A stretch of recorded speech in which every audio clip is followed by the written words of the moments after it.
we introduced the value at risk and we discussed the problems that it has. That there is a problem when you look at extreme events. And then we had the tail value at risk that overcomes some of the problems of the value at risk. So let's now have a look at some other possible risk measures. And we start from the value at risk. So we assume that there is an insurance company that has losses X, and the capital the company holds to cover these losses is equal to the value at risk. Why is that? Because the value at risk remains the most used, the most well-known risk measure of all the risk measures. So assume that we are holding capital equal to the value at risk.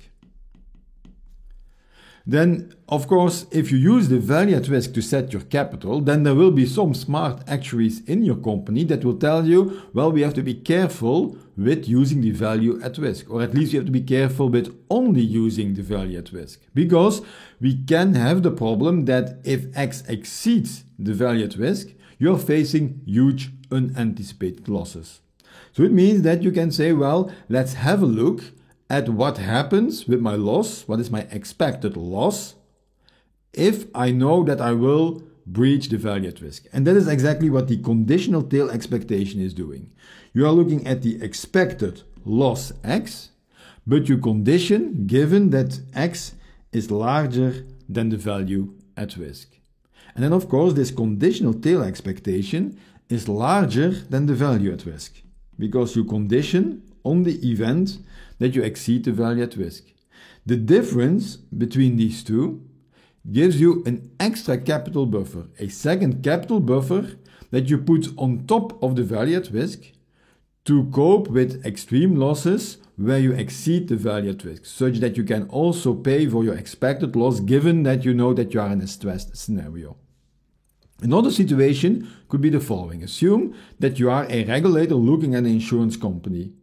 Then what you are afraid of is that if the loss X exceeds the available capital, then that residual part, X minus the available capital, that is a loss that is not covered by the insurance company, someone else, the regulator, maybe a reinsurance company, maybe the society, someone has to pay for that loss because the insurance company is not capable of paying this part of the loss.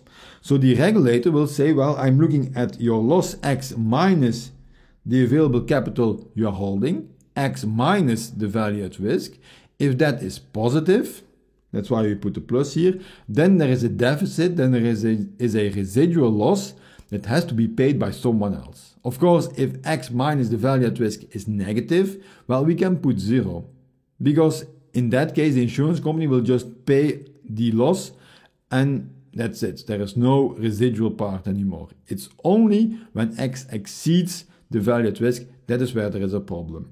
And to assess the risk of that residual part, we use the expected shortfall. We look at what is the expected value of losses that are not covered by the value at risk. So the expected shortfall is a stop loss premium with retention, the value at risk. We can now connect all these different risk measures. Let's start with the tail value at risk. Assume that the amount of capital you are holding at the moment is the value at risk, and the value at risk is just the inverse CDF at level P. Then, since we know that we have to account for extreme tail events, we will condition on the fact that we exceed the value at risk. What will be the loss that is not covered by the value at risk? And that was measured using the expected shortfall. So we see that in order to get the tail value at risk, you start from the value at risk and then you add an extra capital buffer that comes from your expected shortfall. So the tail value at risk is first the value at risk and then on top of that an extra buffer for the expected shortfall. And if you look at the second formula, the conditional tail expectation, it's basically the same interpretation. You start from the value at risk and then you add an extra buffer that comes from your expected shortfall. If you relate these two, you find that the conditional tail expectation at level P is the same as the tail value at risk, but then with level Fx in Fx minus 1P. And we know from chapter 3 on inverse CDFs that P is not always equal to this probability. And therefore the tail value at risk and the conditional tail expectation are in general different risk measures. However, if we have a continuous distribution, for a continuous distribution, this probability here is always equal to p, meaning that the conditional tail expectation is always equal to the tail value at risk.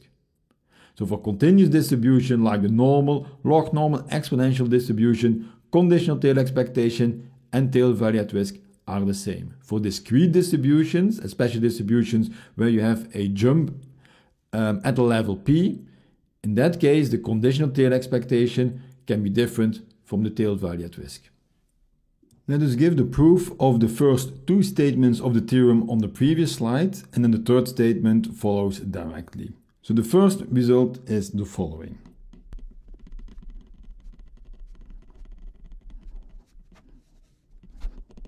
In order to prove this result, we start from the expected shortfall.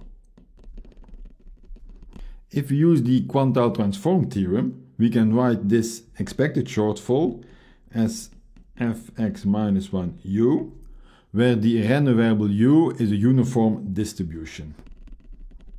We can now write the expectation as an integration from 0 to 1, because we integrate over the uniform distribution, and then we get the following. Because the density of a uniform distribution is equal to 1. Because the CDF, the inverse CDF, is a non-decreasing function, you can start your integration from p on. Because if u is smaller than p, fx minus 1u is below fx minus 1p, and so we have that this here is equal to 0. So you can start from p to 1, fx minus 1u minus fx minus 1p, and now you don't need to write the plus, because we know that this difference is always positive. And then you can use the linearity of your integral to write that this is an integral from p to 1 over fx minus 1u du, and then you recognize there the tail value at risk, minus the inverse fx minus 1p does not depend on u, so we can put it in front of the integration, and then we integrate from p to 1 over du. This here is equal to 1 minus p of the tail value at risk, and of course this integral is equal to 1 minus p. So what we proved is that the expected shortfall is equal to 1 minus p of the tail value at risk minus fx minus 1p times 1 minus p. And if you then take this expression, you divide by 1 minus p and you put the inverse to the other side, you find this result, and that is the proof. For the second result, we use the conditional tail expectation. So what we have to prove is the following.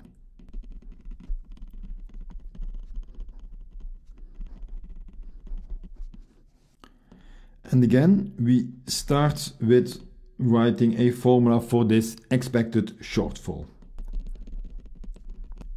In order to calculate this expectation, we condition on the event that x is or smaller than the value at risk or x is larger than the value at risk. So we write this as the expectation given that x is smaller than the value at risk times the probability that this will happen. And then the other situation is we look at the expectation, but now conditional on the event that x exceeds the value at risk, and then you recognize the conditional tail expectation there times the probability that this will actually happen. Then of course, if x is smaller than the value at risk, this will always be 0, right? So we only need to work on this second term.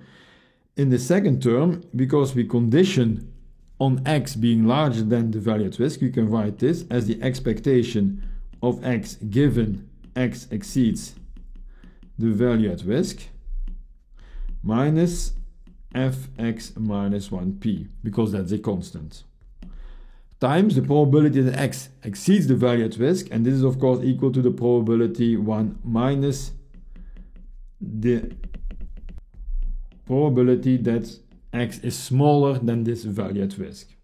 Then you see that this is equal to the conditional tail expectation of x. And then if we divide by this thing here, we put the quantile to the other side, then we find this result again. Assume that x is a normal distribution and we have a mean, we have a variance. If x is a normal distribution, then we can always write x as the mean mu plus the volatility sigma times the random variable z, where z is a standard normal distribution. And then you directly have that the value at risk is given by this expression. So let's now calculate the stop-loss premium of a normal distribution. If we have the stop-loss premium, we can calculate the expected shortfall. And if we have the value at risk and the expected shortfall, we can calculate the conditional tail expectation. And if we have a formula for the conditional tail expectation and we know that the normal distribution is a continuous distribution, then we also know that the tail value at risk of a normal distribution is the same as the conditional tail expectation. We can now calculate the stop-loss premium of a normal distribution. So we start from the formula that x is equal to mu, the mean of the normal distribution, times sigma, the volatility, times z, a standard normal distribution. Then the stop-loss premium of x is equal to the stop-loss premium of mu plus sigma z minus k. I can write this as follows. I can write this as the expectation of sigma z, that's my random variable, minus k minus mu. That's my retention.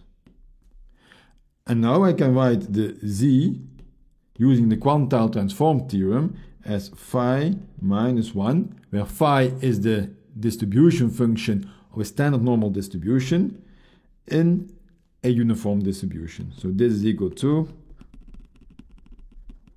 if I now write the expectation as an integration, I integrate from 0 to 1 over the following. And then we can show that actually we can start this integration not in 0, but in the normal CDF applied in k minus mu divided by sigma. Because if q is smaller than this value, then this thing here is equal to 0. If it is larger than that value, it's always positive. So we can start in phi k minus mu over sigma all the way to 1, and we have sigma phi minus 1 q plus k minus mu. And I don't need to write the plus in this case because I know it is always positive. Alright, because we don't have the plus there, I can split that integral in two parts.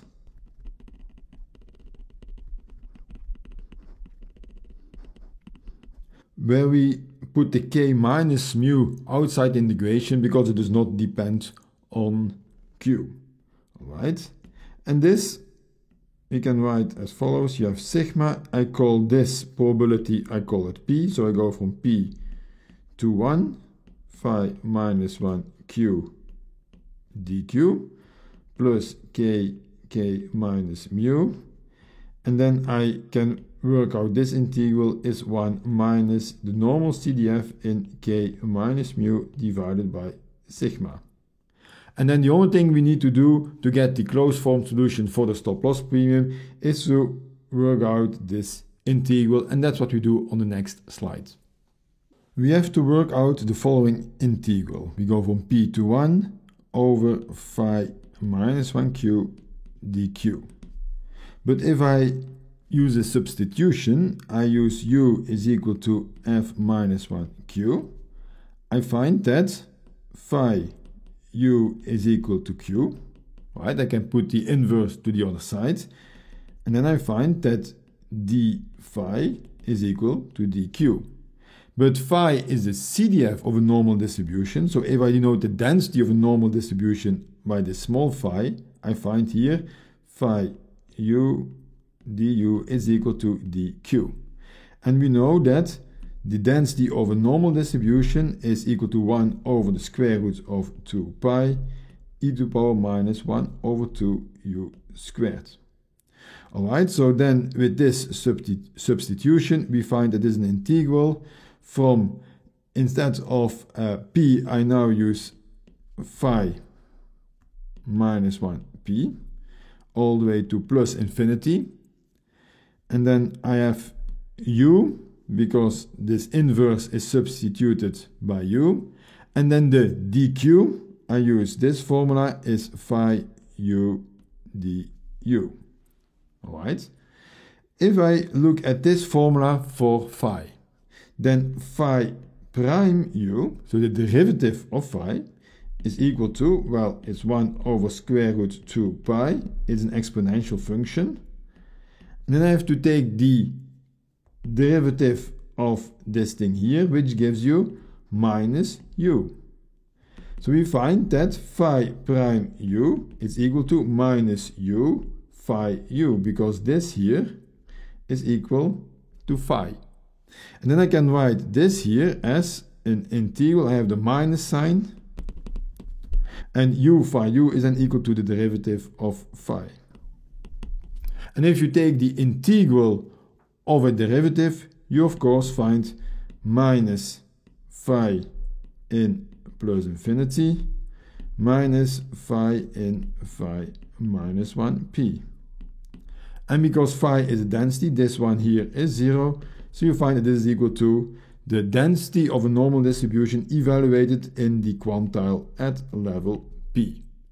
If I now use that p is equal to phi of k minus u over sigma, then of course we find that the integral p 1 phi minus 1 q dq is equal to phi evaluated phi minus 1, and you have a phi here, so here you find k minus mu over sigma.